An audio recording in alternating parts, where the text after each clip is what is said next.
And now for something completely different.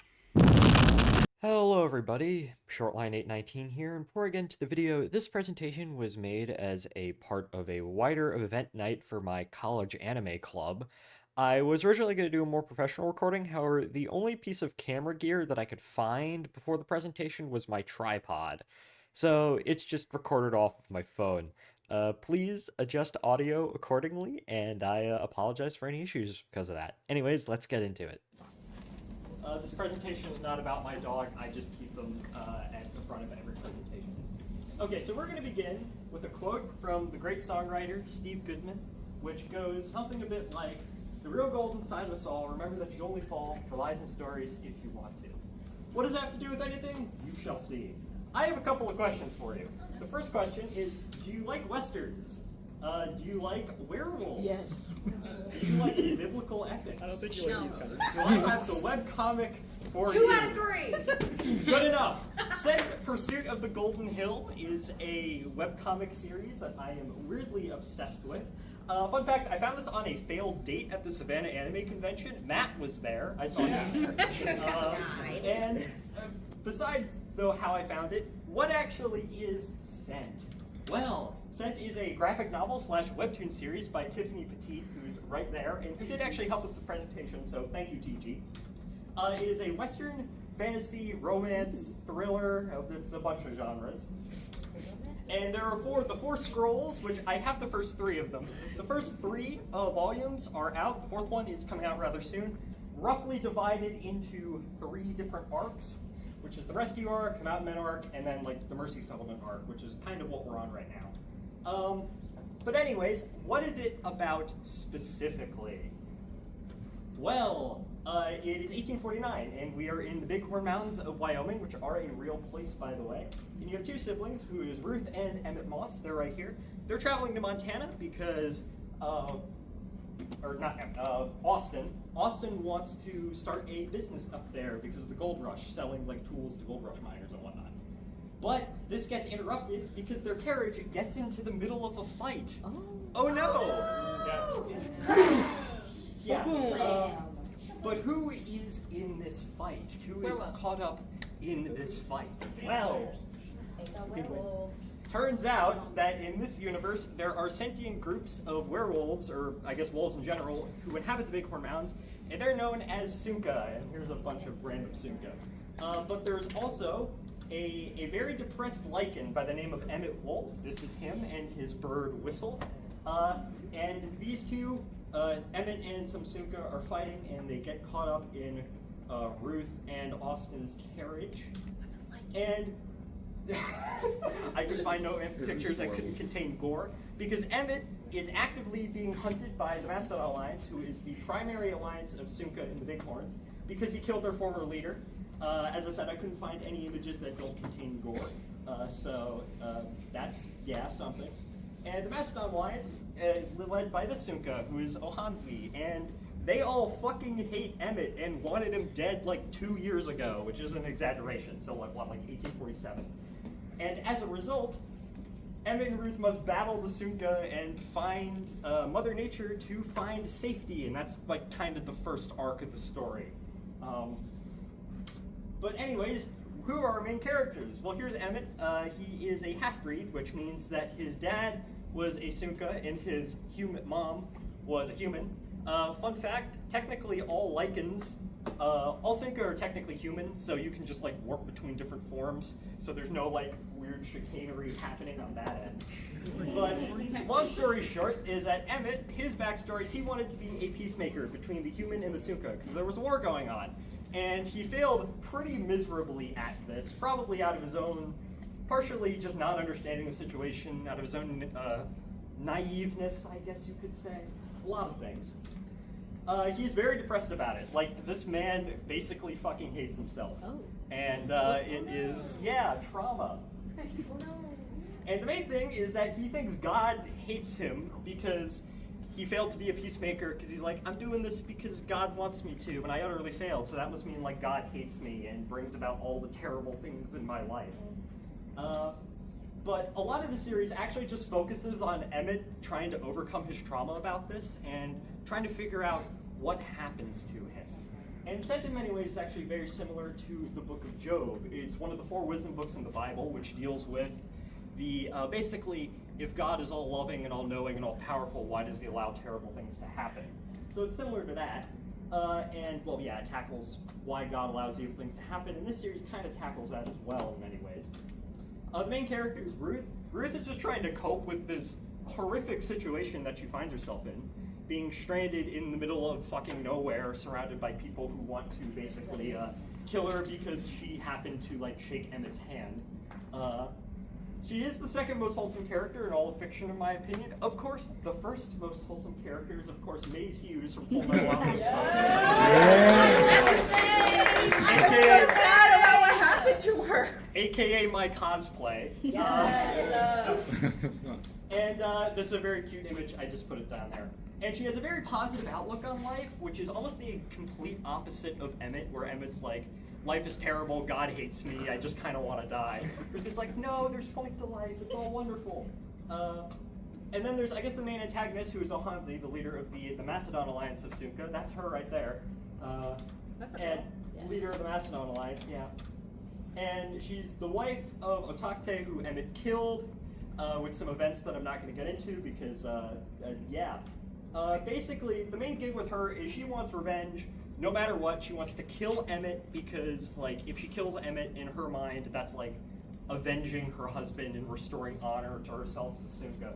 The problem is that her actions kind of just bring down all of the other Sunka broods, but she really doesn't realize or really care about this fact at all. What else?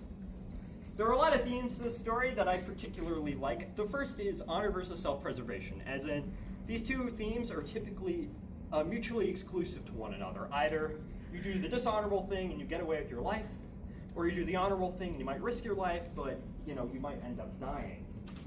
And I guess one of the main questions is, when do you choose the honorable thing to do, and when do you choose the, I guess the selfish self-preservation thing to do?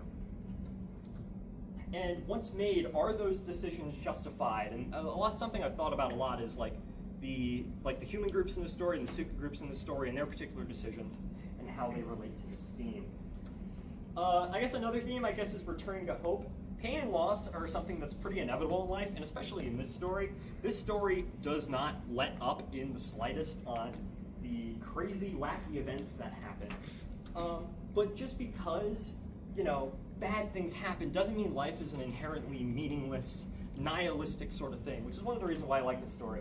Despite the fact that it's very violent, it's also very hopeful in many ways.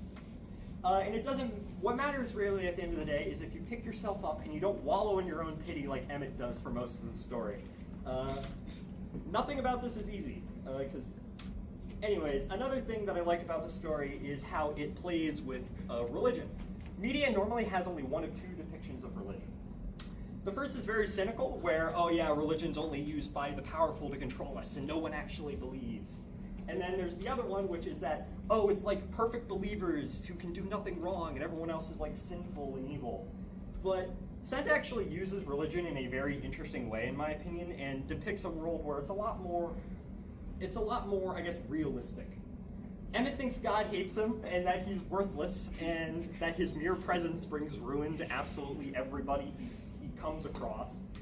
And Ruth is just trying to convince him that this is not the case. God does not hate you. There's some bigger, there's a bigger plan necessarily at work. And sometimes our own actions and the actions of others are the ones that bring ruin upon us. Now compare that to the Sunka. Now the Sunka are actually human, right? They're all lichens. They can warp between like human and Sunka forms, or half-breed forms like Emmett. But the Sunka believe that their Sunka form is their divine form, and that all other forms are weak. And they basically believe they are gods, right? They basically are self-deifying. And this locks themselves into a certain path of action, which in many ways throughout the story is just self-destructive to them. Anyways, I'm gonna get on to other cool characters. Other cool characters, except Onawa. I don't like Onawa. Takalo. Ask me what I think about Takalo. What do you What do you think about Takalo, Michael? I fucking hate this rat. He's a fucking scheming trickster bullshit rat. He's kind of Emmett's foil in many ways. A lot of these story arcs and a lot of the events that happen in the story are fueled by this man's bullshit plans. I fucking hate him. Despite that, he's one of the best characters in the entire story, and he's the other main antagonist. I'll get to questions later. Anyway, Shadrach is the most based character. He is amazing and wonderful in every way. He's Emmett's BFF. They went through a lot of trauma together. He's also the logical one. He's not afraid to literally kick the shit out of other characters if he thinks they're doing something stupid. One of the wonderful things about him is he has a wide range of emotions, but he only can express them as if he was angry, so he's like shouting all the time. It's really fun. He can also canonically lift 1.5 tons, so eat, sleep, orofarm, repeat, as they say. Anyways, Kane, you know a character's going to be good when he's named after the guy who invented murder.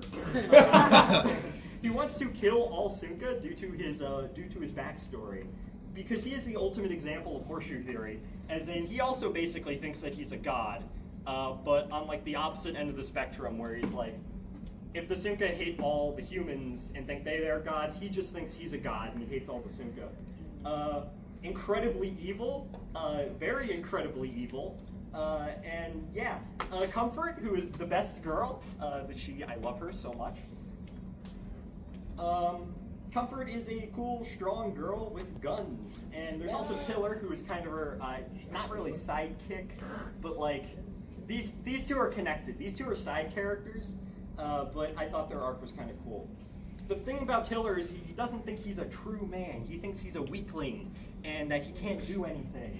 And this is despite the fact that throughout the story, he does a lot of things to try and prove himself, and actually does prove himself in a lot of ways, but he just can't accept the fact that, oh, I'm never going to be like someone of worth or someone of value, especially to Comfort, because Tiller likes Comfort, kind of spoilers.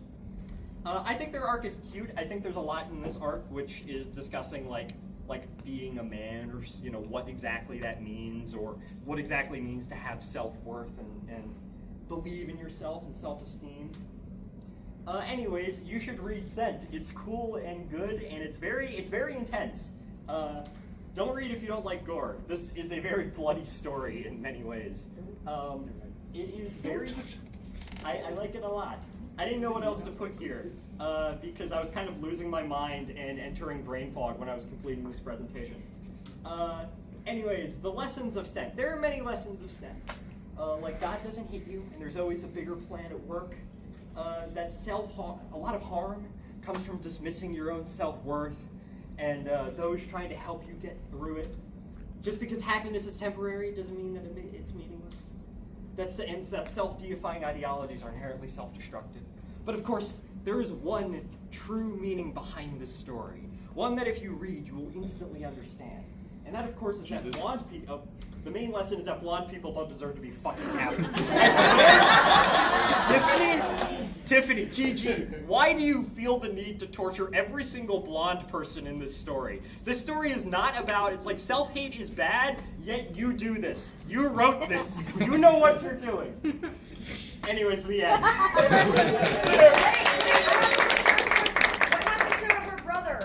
happened to her brother? Or do we we're not going to say it. Gosh darn it! He's gonna disappear. If you read like the first 3 chapters, you know. Oh, okay. Have you seen Wolf's Rain? No. Damn.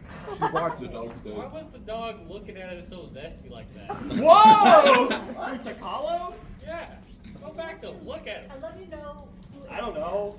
Takalo doesn't have like any kind of That love one. interest, right? That's what I'm saying. I don't. Yeah, he is kind of. He's not like freaky. He's like freaky in the traditional sense. Oh no, that's still freaky. So there is a joke in the Discord server because I fucking hate him. And another person, Kit, we joke that we're twins because she loves Takalo. So I asked, send me your best Takalo image, and this is what she sent me. So. Oh, where did you buy this book? Real life. I bought it at a con, but you can get it online. So. Okay. Yeah, Volume 4 is coming out hopefully very soon. It's done. The cover's just being worked on. So When did you become friends with the author? I just joined the Discord, and she always hops into voice calls. Oh, that's cool. That's So really cool. I just hopped into a bunch of those voice love calls. creators like So it's not like a very popular thing. The community is rather small, so it's pretty easy Nice. to like meet people and talk to people. So I'm done. By the way, one more thing, which is that I discovered this a week after the last slides presentation, and I've been waiting since March of last year to make this. So Nice. yay! Anyway, join me next year for Beatles references and anime. All right.